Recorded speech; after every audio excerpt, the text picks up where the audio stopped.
Представителю омбудсмена есть вопрос? Да, есть, Ваша честь. Вот я хотел спросить насчет вот нормы. Не является дискриминацией специальной меры, установленной законом и направленной на обеспечение равных возможностей для различных социальных групп в соответствии с международными обязательствами? То есть, если они предусмотрены международными обязательствами. А вот эти вот преференции, да, это они предусмотрены международными обязательствами?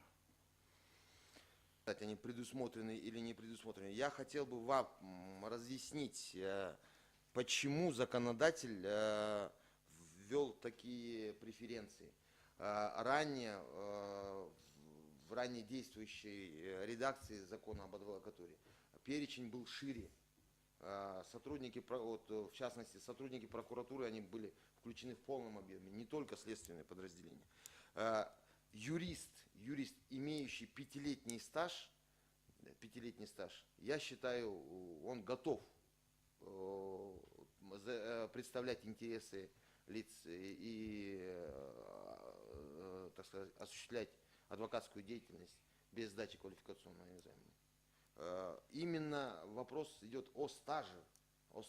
Вы посмотрите, имеющий 1 год, он должен сдавать стаж.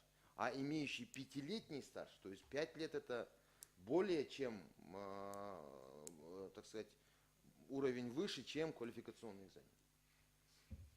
Пожалуйста. А пятилетний стаж где имеется в виду? Именно в этих органах? Конечно, ну по закону. Если а не в других, да? Согласно действующей редакции, имеющим пятилетний стаж работы, двоеточие, в следственных подразделениях, в качестве судьи и так далее по тексту. Конечно, именно в этих органах. Хорошо, есть еще вопросы? Урмат Саналич, есть вопрос? Нет? Представитель Джават Кенеша, есть вопросы? Нет. Представитель правительства? Нет. Пожалуйста, Хурмат Альевич. Вы в основном акцентируете в отношении следственных и судебных работников. А те? Еще другие категории? Депутаты, имеющие высшее юридическое образование, по нашему мнению, также они имеют право. И в отделах аппаратов президента, требующих наличия высшего юридического образования. То есть, к адвокатской деятельности какую практику имеют они? Ну, знание законов, Юрист применение. Имеет диплом в кармане, но к адвокатской деятельности какое отношение они имеют? К адвокатской, непосредственно к адвокатской деятельности И не как, имеет. как они могут быть тогда адвокатом полноценным? Лица, имеющие пятилетний стаж в аппарате президента, где разрабатываются нормы закона, я считаю. Пожалуйста. И все же мне обидно за Министерство юстиции, которое разрабатывает все законопроекты тогда в таком случае, да? Ну что ж, у меня другой вопрос. Азбек Шарипович, у вас есть какая-нибудь статистика? Какое количество вообще уголовных дел возбуждается на адвокатов? Вот представитель Министерства юстиции сказал, что лишаются лицензии на основе вступившего в законную силу обвинительных приговоров. Есть какая-то статистика, динамика, что они действительно вот в должности адвоката так работают? Сегодня под рукой у меня нет статистики, извините. Но я могу представить дополнительно. Есть еще вопрос?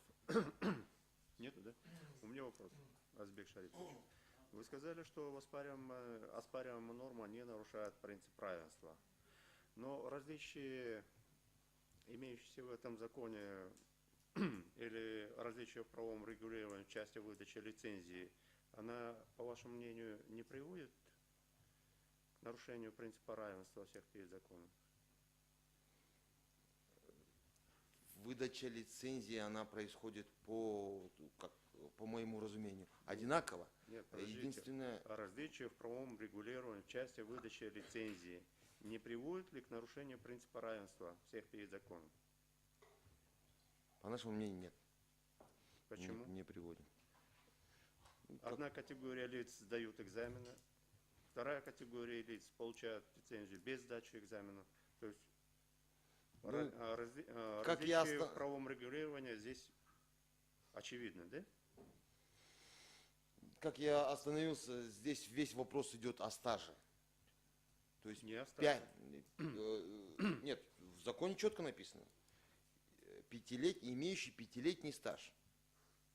5 лет стаж в наличии имеется, пожалуйста, и подходишь, если человек подходит под категорию тех лиц, которые указаны в статье 19, То есть в данном случае вы по моему мнению, я не вижу. каких-либо Да. проблем не видите в этой норме. Хорошо, спасибо. Есть еще вопросы? Нет. Нет? Присаживайтесь.